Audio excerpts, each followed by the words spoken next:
Howdy, y'all. Hope you're having an incredible week.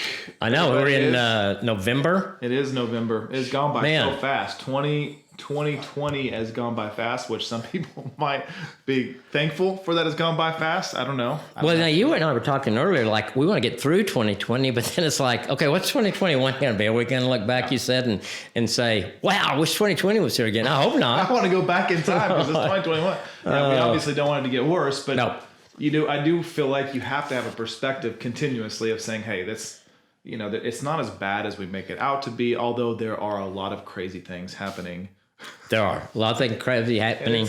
I found myself reading like some World War I and II stuff that just helps me put some perspective in it, some of the things they went through and the hardships they had to go and the sacrifice. You're a history buff. That's impressive. I have become one. Read a great book on Churchill. I can't remember the name of it now. I'll put it in the show notes, but it was just kind of a personal deal for him leading up to all the years leading up to the U.S. entering the war, and all the stuff went on with him and Roosevelt. It's really fascinating. He's a very interesting person. I'm gonna have to get that book from you and check it out. Roosevelt was Churchill came here and they were supposed to meet in Churchill's hotel room. So Roosevelt comes to the door and they open the door and there's Churchill back there and he's sitting there and he's doesn't have any clothes on. And having a drink and a cigar and says, come on in. So this meeting, I guess Churchill was very interesting. He would walk around and talk and it like the emperor's no clothes, but he knew he didn't have them on, but it didn't bother him. But he was a brilliant man and did so many good things to really with Roosevelt and the relationships they had. So there's our history now. That book. There you go, a little history on top of having a Better Man podcast. Yes. You get a little bit of both. Yes. Both and today. Yes. I've never heard of that before. Well, I know it's been crazy and the election's over with, whether win or lose, whether you were excited about who won or who did not. We're not here to get political by any stretch of the imagination. No. But I know that was weighing on a lot of people's minds as well. And so now that that's over with, there's a little bit of peace and ease of mind to some degree. In some ways, at least it's over with. And you can it is. It seems like this election's gone a long time. And I guess when you really think about whatever party is not the incumbent, they really kind of do start the people vying for it and people announcing, and then they go through the primaries, which were so different with COVID. And it goes on a couple of years almost. It does. It's been a wild couple months. I would say this fall has been a little bit, I would say even more different than the spring when everything happened. Like it's been a little bit more intense. It has been intense. Yeah. So definitely some things that are going on, and we're aware of that. But we are obviously aware that God is in control at the end of the day. Which is so nice. I heard one of my favorite pastors, Matt Chandler, say a couple times this fall, and he said, "We are citizens of heaven," and I think we have to realize that we do. We are citizens. Yes, and I love our country. I love all those things. But in the big picture, we're citizens of heaven because someday all this is gone, and it's nice to know that that's our final stop. Yeah. And keep that perspective is a healthy way to view everything that's going on. Easier said than done sometimes, but absolutely. I'm not saying it's easy. No.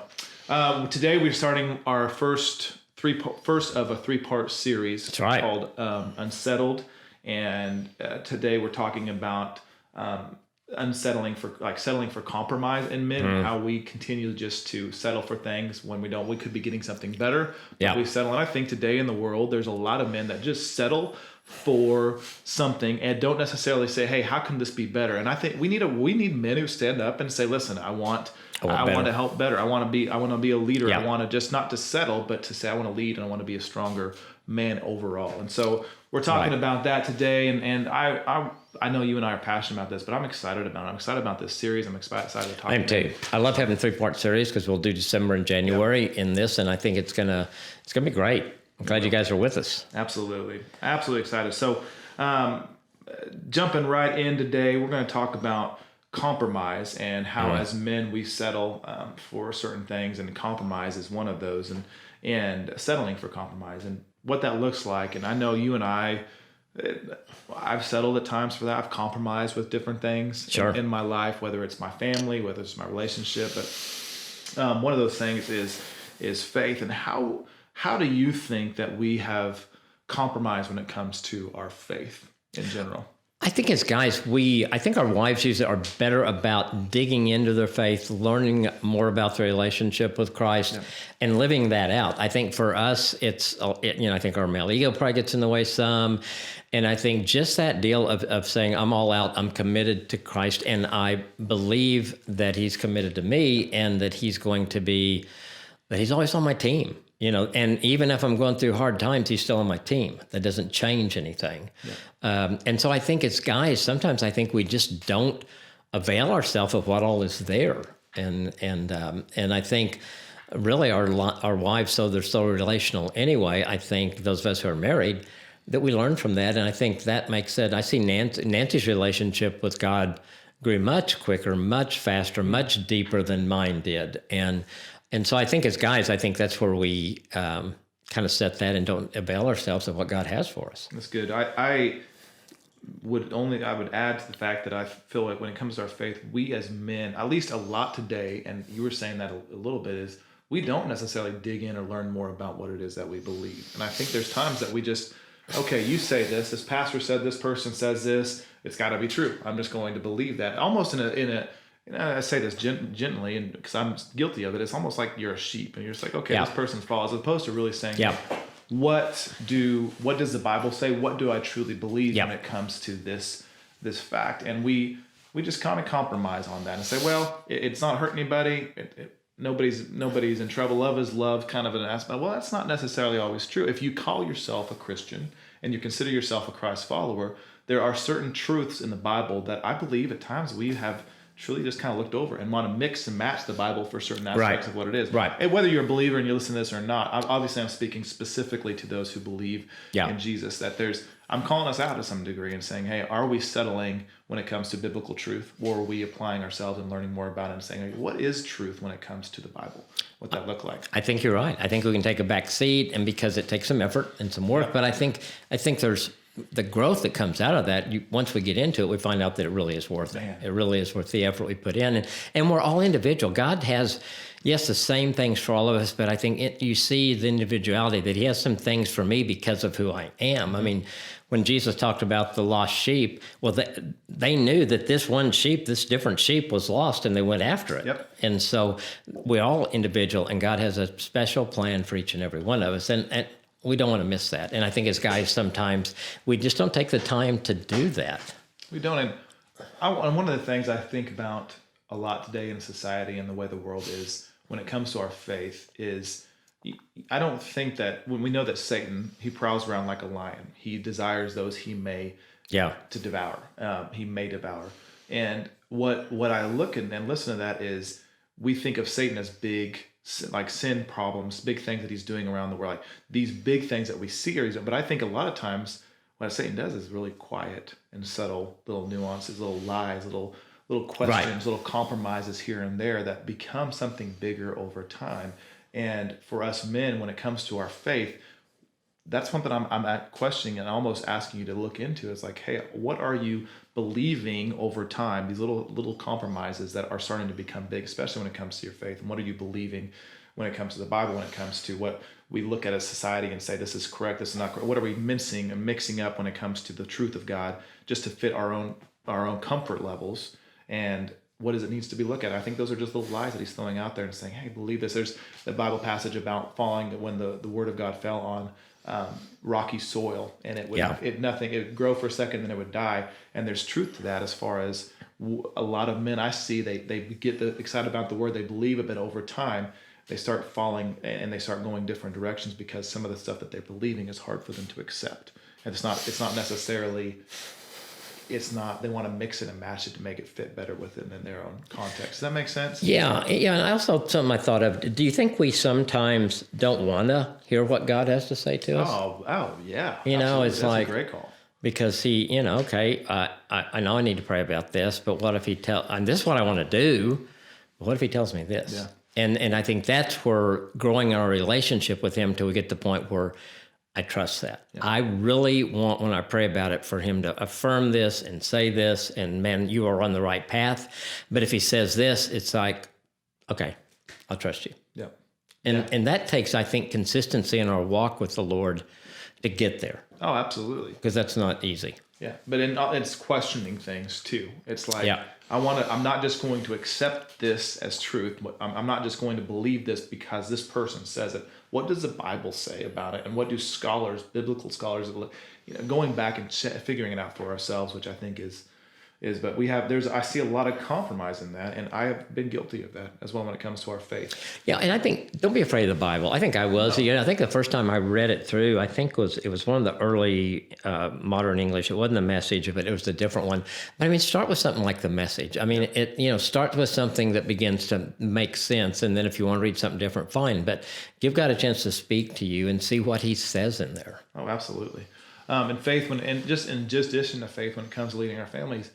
We compromise this, like men are called to lead their family spiritually. Yeah. I'm not here to say you dictate over that, but you have a calling, and we get a little, we talk about this, we get a little nervous, uncomfortable, and all that kind of stuff. We don't necessarily lead. We don't want to take our family to church. We don't want to lead devotionals. We don't want to do that stuff, but you are equipped and capable of doing that. And some of you out there need to know that, and know that you are very able to do just Absolutely. that and build your faith of your family, which is, I'm also seeing that happening a lot today too. Like there's not a lot of strength in the faith when it comes to family. We're compromising when it comes to our family time and our faith and our family.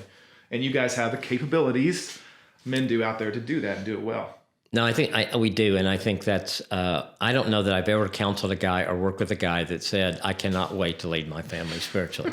It scares us to death. And most of us, just like what I said earlier, our wives are probably a little ahead of us spiritually anyway. Yeah. And so it's easy to say, honey, why don't you lead the devotionals? Well, and that's fine.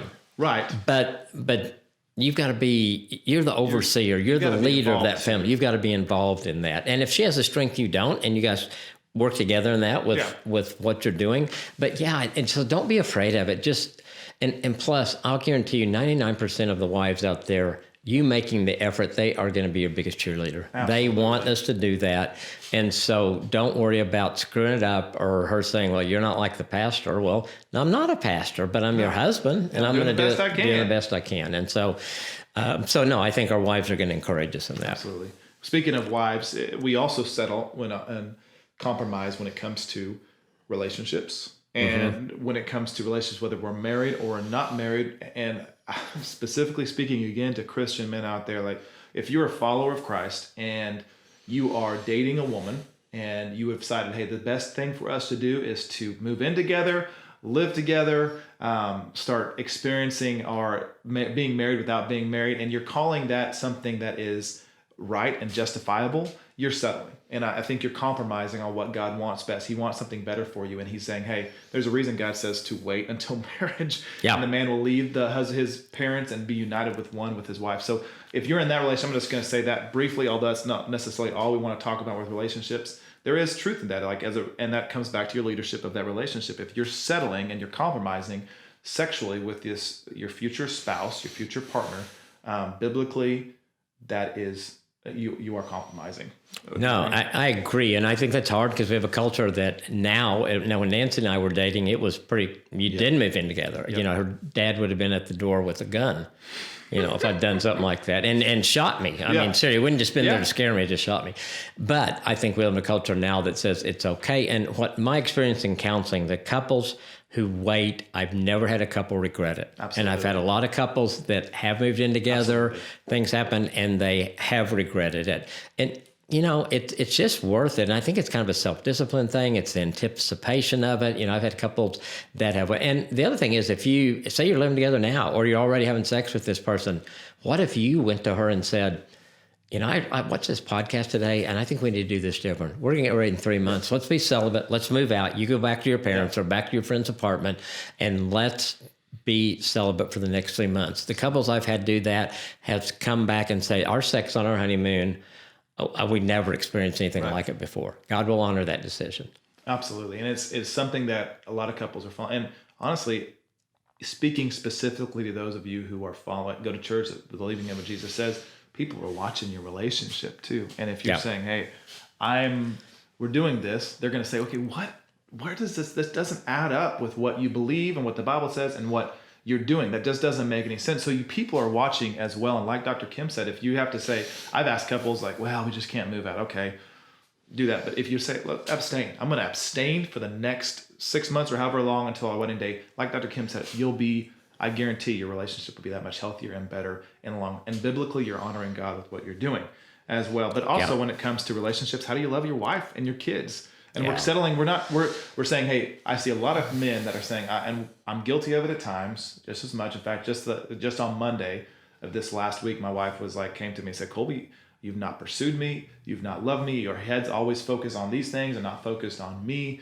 And you're not. And I've been settling. I've been compromising with the stress and the worries of certain things that are going on, and not necessarily looking at it and saying, hey, how do I love my wife? So I'm just as guilty of it as well. But we're not pursuing our spouses. We're focused on money. We're focused on jobs. We're focused on things that we don't necessarily need to be focused on, that aren't going to give us life, and they take away from things that we need to be focused on when it comes to I think it is. And I think, I was thinking this week, actually, if I wrote down the 10 things that are important to me in my life, well, obviously God's going to be there, Nancy's going to be there, maybe work, kids, hobbies, things like that, exercise, workout, things like that. What happens, I think, is what we talked about at the first of our faith, our relationship with God. If we keep him first, when I'm seeking him, he helps me order those priorities. And so Nancy's always second. And when I'm not, I've got a tendency to put number 7 at number 1 or number 6 at number 1, and Nancy gets pushed down and God gets pushed down. And so for me, it's if I'm pursuing him consistently, it's a lot easier for other things to fall into place, because he's not going to say, yeah, do number 7 and leave her on the back porch, or whatever. He's going to say, hey, how are things with your wife? Does she feel pursued? Are you showing her the attention and love? Have you asked her what's really going on lately? And those kind of things are important. And so, yes, I think it's easier for us to do that, and I think we can justify it. I honestly, I think pastors can be as bad as anyone. Yep. Because I'm out there working for God, but your family's at home, and God says your first ministry is your family, and we forget that sometimes. It's easy. Ministry world is especially easy to jump into then. So I'm doing all for God. Live God. Suck it up, honey. I completely can relate to that, and I've experienced it. I'm still experiencing it this day. Like, there's times I have to challenge that. And so marriage and the relationships that we're compromising on, we're saying, hey, I can push those away a little bit. They're not as important as they need to be. We're suffering from that. I'm seeing relationships, marriages that are suffering because of that. Not only those, but when it comes to our friendships, when it comes to relationships with our families, we are compromising on saying, hey, I don't need to focus on those as much. I don't need a good group of solid friends around me. I'm good. I can figure this out. I don't need community. I don't need that kind of stuff. I think we're compromising on that, saying, hey, there's other things that are more important. Friendships, accountability is not something that I need right now. Men that are going to push me. Same with family. Like, I don't need to pursue my family. I don't need to figure out how to build these relationships or ask for forgiveness or build bridges that have been burned down because of things that I've said. And I'm dealing with that and I struggle with that with my own family. Like, there's people in my family that I have got to do a better job pursuing and loving on, but I compromise. I'll do it later, or they'll be okay. They don't really need me as much. I don't need to do A, B, and C. You can rationalize it out. I can rationalize it. And I end up not doing it. And family is important. Friendships are important, and we're compromising those relationships as well. Yeah, and you hit at accountability. I think for all of us as guys, it's so good to have an accountability partner. Man. That you guys, and it's just got where you're both just sharing life with each other, and you're also, hey, if Colby was my accountability partner, it's like, hey, Colby, I've been struggling with porn again.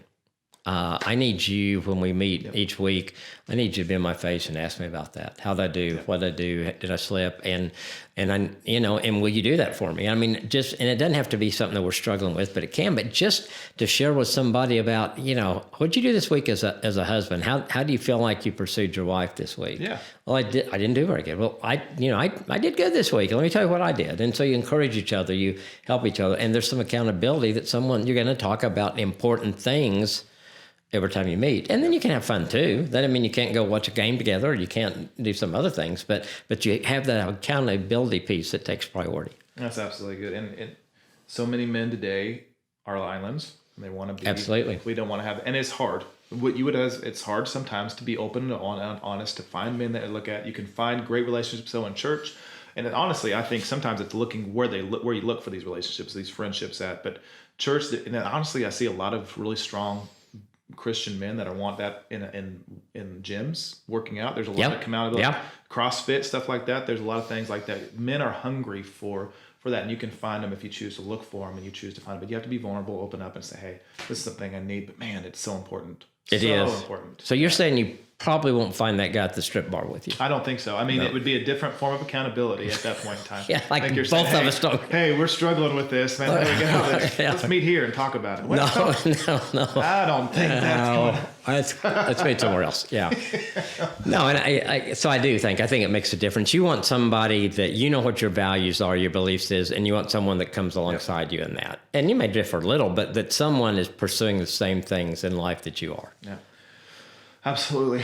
Everything that comes from a relational aspect, it makes me think again of work and what it looks like. And again, how are we compromising when it comes to what we work for or what we're doing for work on a day-to-day basis? Because that's also relational. That's also taking care of families. That's as men what we want. But I feel like there's some compromise happening in work today as well. So you think like we're not putting our best foot forward? I think that's part of it. I think the focus of what we're doing with work is not about how do I make things better, how do I improve something, but it comes down to the temptation of like, how do I just make more money? I might cut some corners because we know excellence honors God, excellence inspires people. And so often when it comes to work, I find men that are kind of cutting corners, kind of working around and they're not really looking at it as an opportunity to evangelize and be a part of something bigger than who they are, but they're settling for what they're compromising for, saying, I just want to get by, make enough to get by and be okay with it. Not really deal with the extra effort.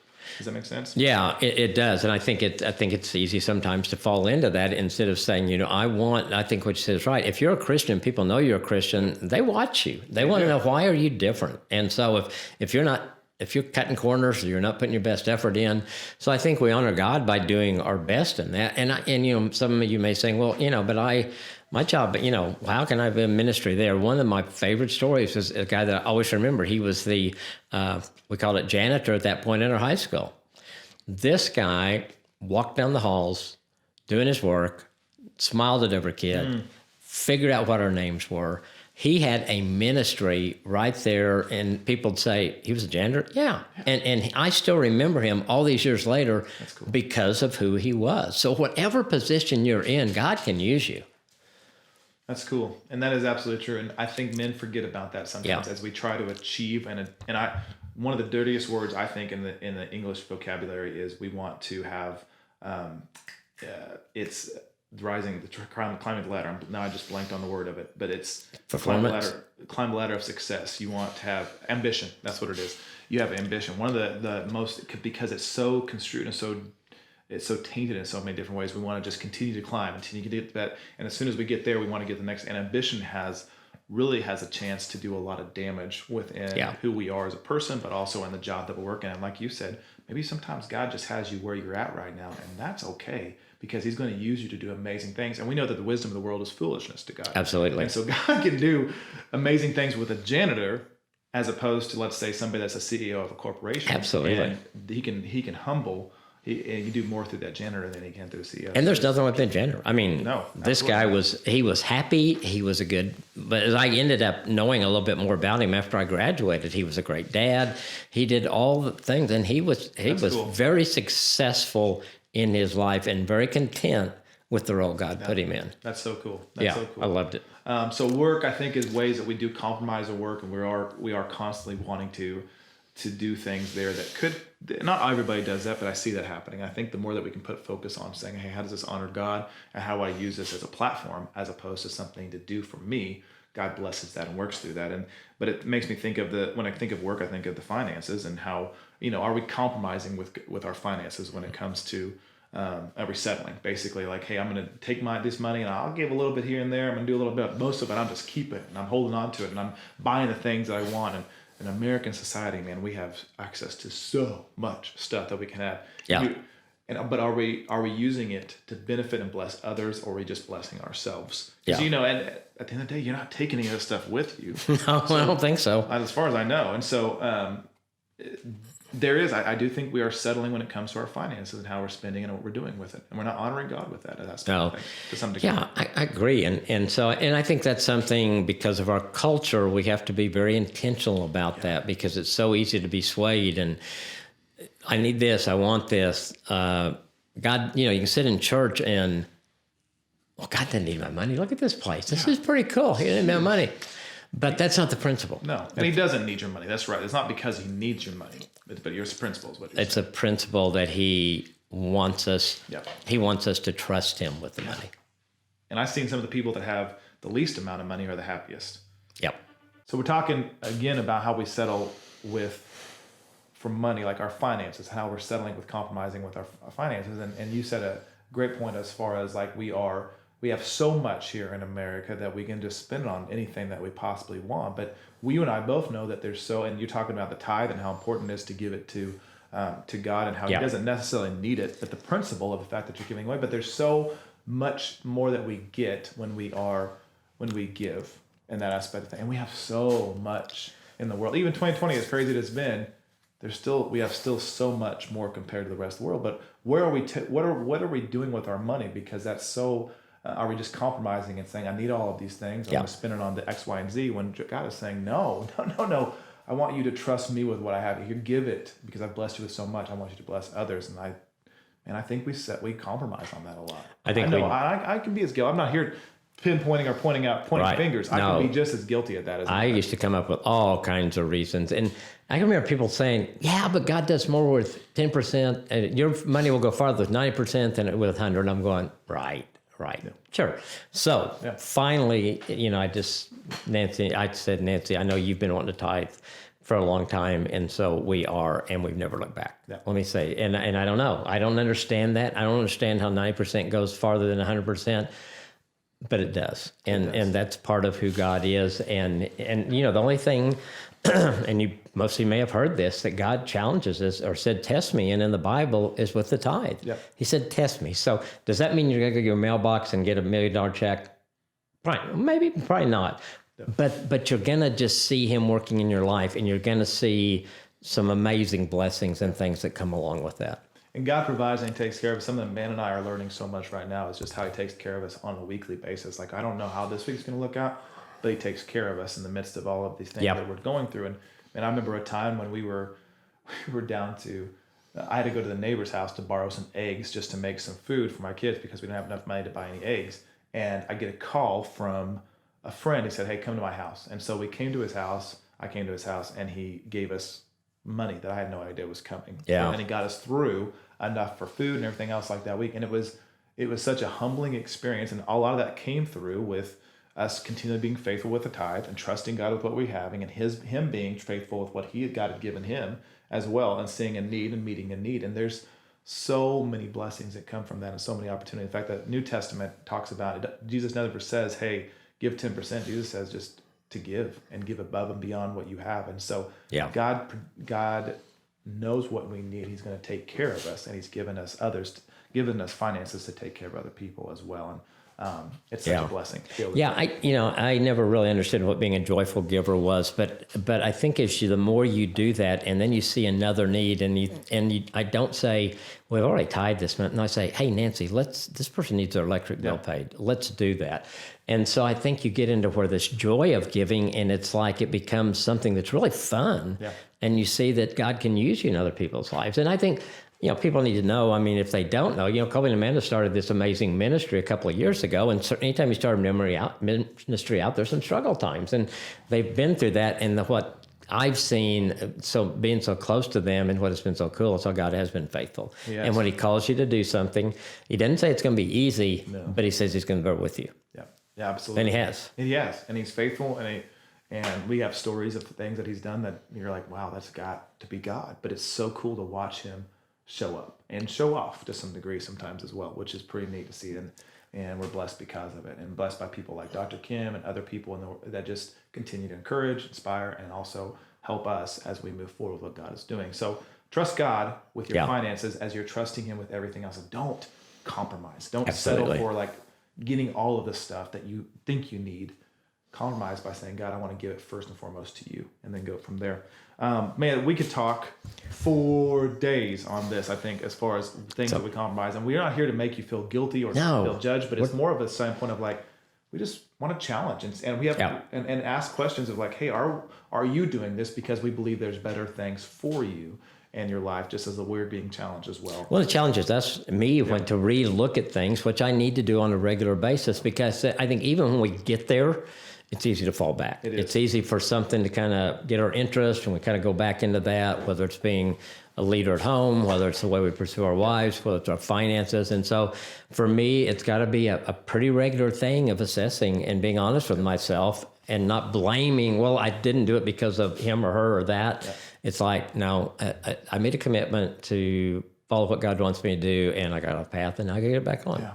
And you said that assessing I think 2020 is a great year as a Christian man to assess where you're at, look at things and say, okay, where have I been compromising and what needs to be changed? It's a great because there's so many things that are different and changing and hard right now that gives us the opportunity to really see some of those things in a better way than we could when we were distracted or we're comfortable. And I think a lot of times that helps us a little bit. So absolutely continue to look through that lens of just compromise and continue to move forward with that. And we want to support you and encourage you to continue to reach out to us with questions. Anything that they might have that they want us to ask. We'd love to know topics that you guys are wanting us to hit on. You bet. And you can reach out to us there as well, or what do they say? Direct message, slide into our DMs. Is that the cool way of saying it? Do that, or you can email me at drkim@awesomemarriage.com. Anything like that. Anything. It's all good. What are we talking about next month? Next week, next month we're talking about staying on this settling things, and next month is settling for convenience. Ooh. Maybe we could just skip over this one. That's, in the culture we live in, we just all like convenience. It's like you go to a restaurant, when we used to go to restaurants, and, if they didn't have your Mexican place, they don't have your chips and salsa in about 30 seconds. What the heck's wrong with them? What are they doing back there? What are they doing? Leaving. I came here because you were going to take care of me. It's convenient, but when I come in, I don't have to cook, but I want it now. Absolutely. And so it's going to be challenging. Yeah, it'll be good. This month too, as well, settling for convenience. But we look forward to continually hearing from you, but also just thank you guys for joining us and being absolutely part of what we're doing, and share what we're talking about with other people, friends and family, people that you may know, men that need to hear more about this. We'd love for them to be a part of the Better Man podcast as well. Absolutely. We're thankful, you guys. Thanksgiving is here. We're thankful for as December will end our first year of these, and thanks for those of you who have been with us since day one, and those of you who have come and helping get the word out. We appreciate it, and we're thankful for you guys. That's right. Appreciate y'all, and don't be an okay man. Be a better man. We'll see you. See you next time.